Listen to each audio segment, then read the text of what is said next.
Dans la rencontre de Jésus avec le lépreux, nous pouvons observer un mouvement très frappant.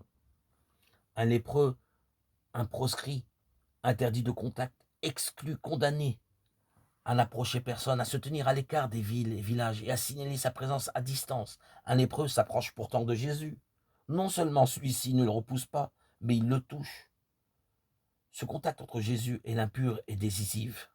Et presque aussitôt, parce que le lépreux se met à divulguer l'histoire, Jésus doit endosser, lui, la situation de lépreux qu'il a guéri, comme une impureté qu'il aurait contractée à ce contact. Il ne peut plus entrer dans une ville, il doit rester en dehors, dans les lieux déserts. Mais le mouvement paradoxal ne s'arrête pas là. Il rebondit encore, et l'on venait auprès de lui de partout. Cette poursuite du mouvement d'attraction de Jésus et sa généralisation montrent que l'impureté ne s'est nullement transférée sur lui. Il reste bien le centre vital autour duquel gravité le monde.